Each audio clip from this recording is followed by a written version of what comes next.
So let's talk about the origins of an inducement. So as you can see here, there's a break of structure. But before starting to look and analyze what happened during the break of structure, you want to look at what happened before. Before the structure break, there was a resistance to stop the structure from breaking earlier, which would be your scaling zone. This area stopped price from breaking. And as you can see here, you have an extreme supply level. So your scaling zone would be used as a rejection, which would be your inducement. And this rejection would be used to balance out price before attacking your initial point of interest and reversing. So let's get into this. So here you have your scaling zone. This level stopped price from breaking down and held price above that area for a certain amount of time before breaking down. So now what you're waiting for is a significant rejection from that level. So now that you have a rejection from that level, you can officially mark up your extreme order block. Why would this be your extreme order block? Because now we know this order block is valid and you're waiting for price to approach that area to get in a position. And let's locate our scaling zone. So this would be our level. Why? Because you can see price really wanted to break structure.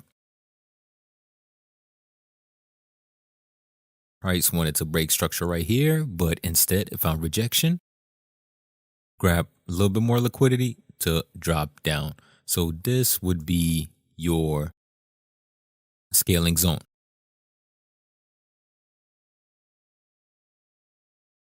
And now you would mark your order block that caused the break, which would be this order block here.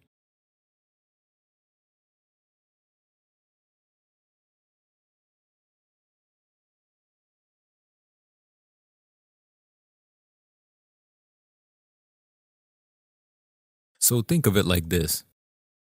Price wanted to break structure here, but did not, got met with buy orders, grabbed a little bit more liquidity and dropped down. So the majority of the sell orders here. So we understand that there was sell orders injected here to break this level to overpower the buy orders right here. The buy orders that rejected price initially, they got overpowered by the sell orders. So price needs to come up here and reject one more time for the sake of balancing out price before approaching this level.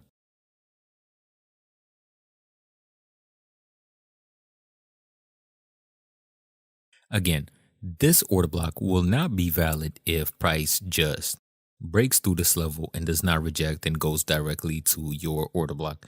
This would be a no-no trade. What you would want that rejection to validate this order block.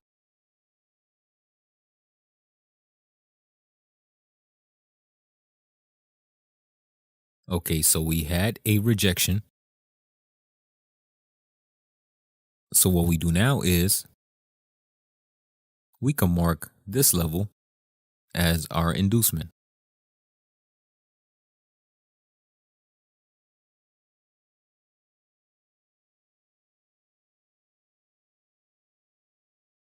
We can mark this level as our inducement. And what we would like to see is for now price to take this level of liquidity out, stop hunt, and drop. So again,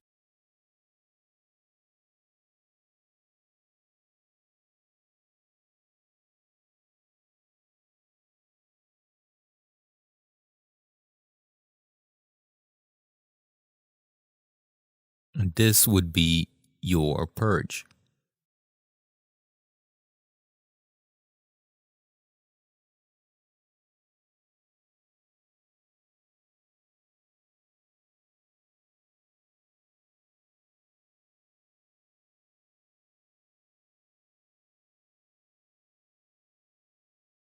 So an easy way to spot your scaling zone would always be what you can see on the macro.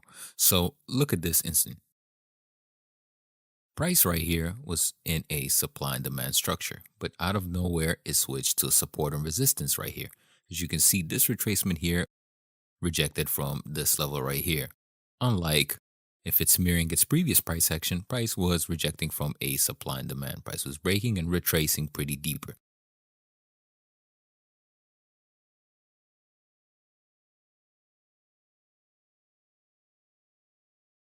So again, what happened? Price was retracing deep. Then after a while, price changed profile and went for a support and resistance structure right here. So once you see that happen, you would want to mark out the shift where the structure changed. So you would go in right here. And right now we're on the 4-hour time frame. So what would we do? What would we do next? Is go on a lower time frame. Now that we go on a lower time frame, let's see if we can locate our scaling zone.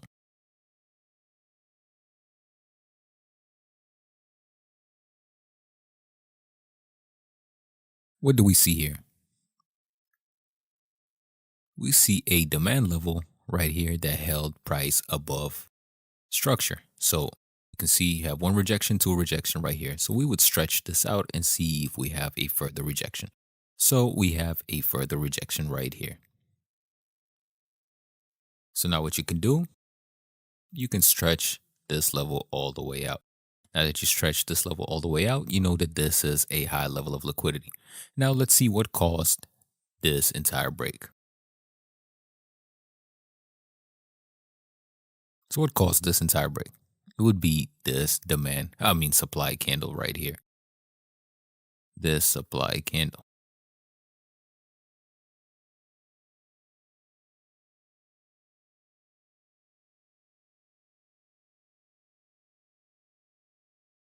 So you would stretch out that supply candle, and since you already had the initial reaction, what you're waiting for is an entry at this micro point.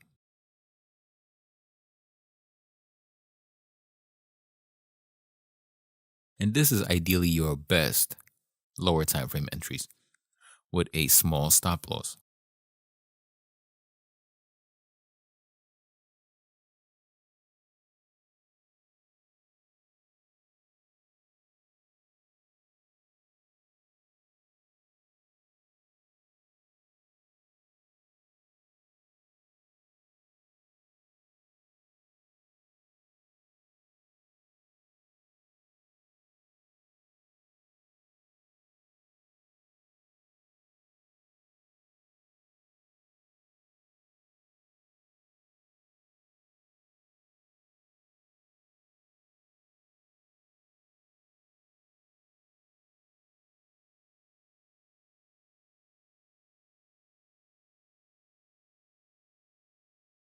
In both macro and micro. So in macro, it would be your swings, and in micro, it will be your bases. So let's start off with the micro. So let's say you have a base right here.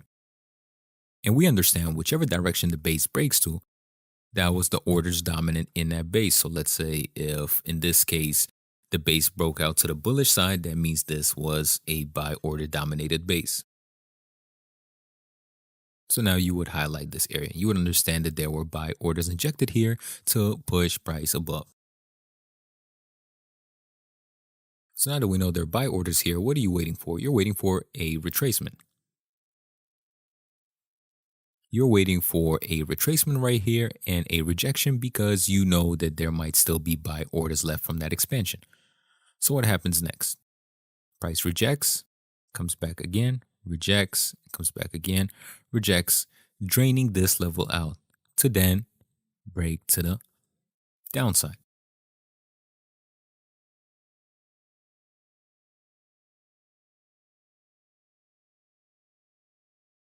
So let's say this happened. What does this make this base? This makes this base a sell base because it broke to the sell side. That means sell orders were injected right here.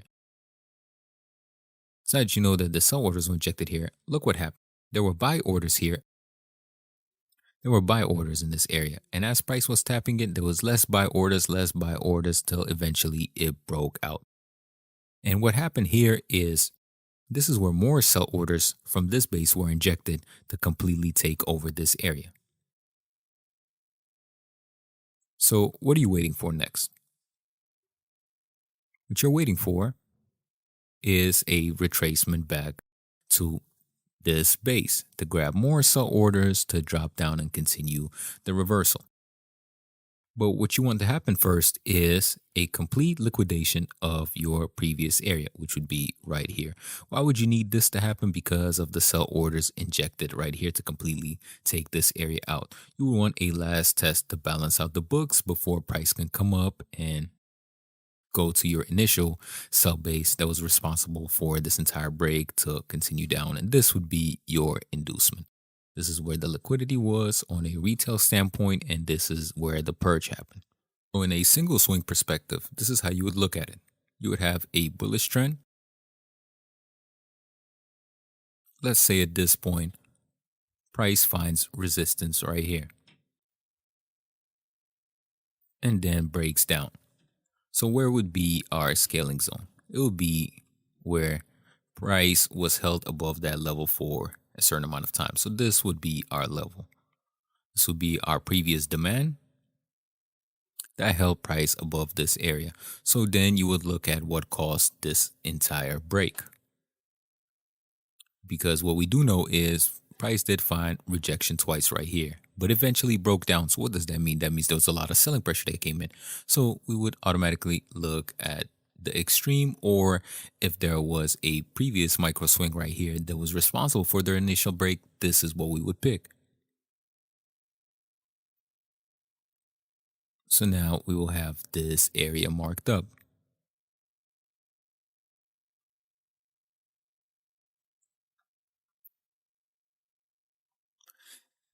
And it's as simple as that. You'll be waiting for a rejection right here with a significant move for then price to eventually come up here. Use the sell orders here to drop down. This would be your inducement level, and this would be your stop line. Hope you guys enjoyed this lesson. Make sure you like, share, and subscribe, but make sure you check the website where I added a bonus lesson to this lecture.